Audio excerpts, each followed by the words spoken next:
Okay, so I wanted to do just kind of a quick little video on how I make like just an improvised grate for my little cooking stoves for like alcohol tabs or twig stoves or whatever, just to kind of give you a cooktop to put either a cooking kit on, or I guess if you want to cook on galvanized wire. I would cook straight food on a galvanized wire. You probably shouldn't. So yeah, I'll just get to that and show you how I make these little grates for my stoves.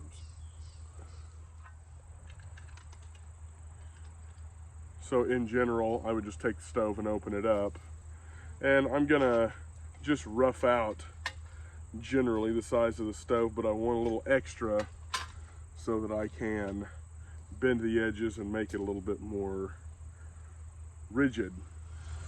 Okay, so again, we would just take a piece and in general rough out about how big we want this thing to be. And I kind of want some more rigid sides on this, so I just kind of keep cutting.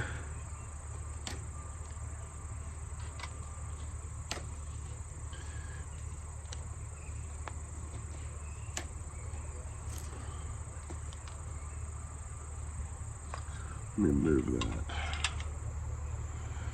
All right, so this kind of wants to keep rolling back on me, but this stuff's relatively bendable, so it's kind of easy to use for this application here.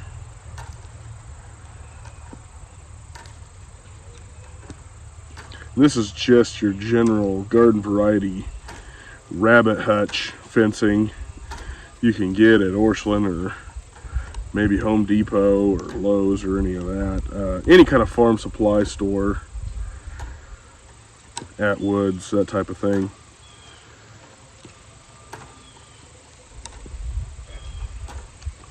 All right, and then I'm gonna cut down the edges here.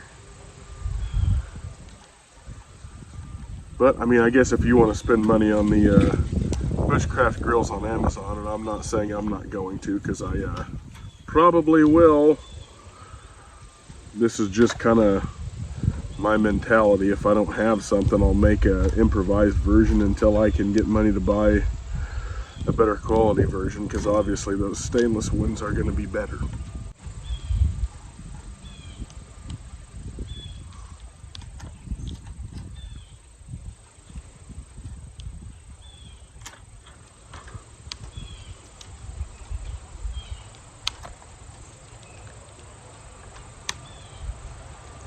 Okay, so in general, we have roughed out our piece,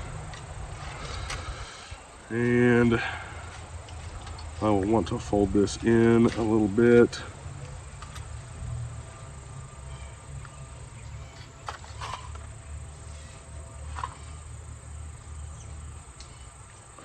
And this is just something you do with some finger dexterity. This isn't like super tough wire fencing here. I mean, it's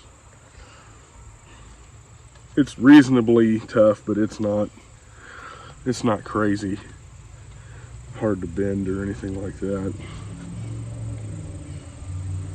So I do the kind of longer sections first.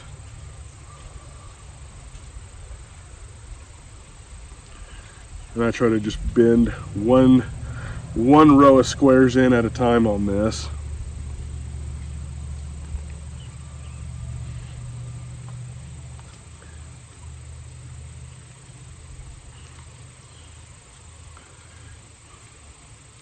I'm just going to take these, just kind of get a little bit better crease, just kind of hammer these together a little.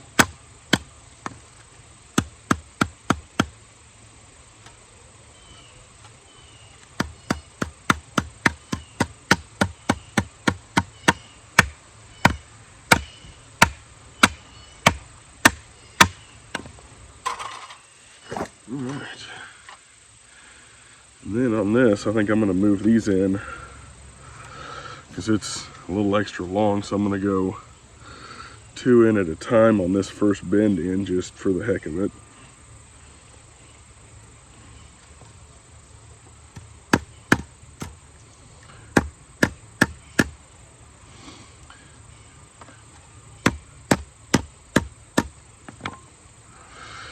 And there's some little outliers you can just kind of bend over if you want. I mean, this is all preference really. You can just leave them hanging like that, and it's a little bit pokey of a design, that's for sure.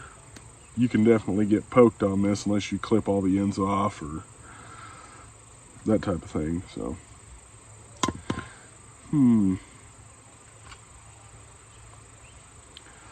but if you bend these in or whatever, it'll kind of help you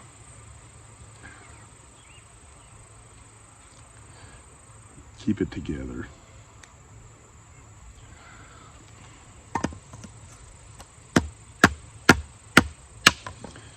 And then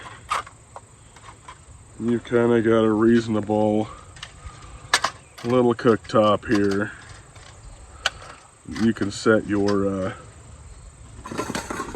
mess kit on while you burn your stove tabs. Speaking of these stove tabs, these Expedition Fuel, they kind of stink. They smell like fish. It's kind of gross, but that's what I use with these. This is a UST, but there's a Coghlan's one that's the same design, and that's kind of my way of making improvised little cooktops. I mean, I personally would cook my meat on this too, but maybe you shouldn't. That's not advice for you to cook meat on this. I just do it. So yeah, I just keep a lighter and tabs with my little stove. And now, as a little foldable kit, and I could, if this is a little too long for whatever pouch I'd keep it in, which it's not for the one that I do keep this kit in, you could probably do fine bending this in at least one more rung to get it to the exact size of the stove. I like a little bit of oversized stuff. If it's big enough, you can, you got your 2 tabs or so burning in here, but if you want to kind of start cooling something, you could kind of move it to one side, or, you know, kind of variable degrees of heat.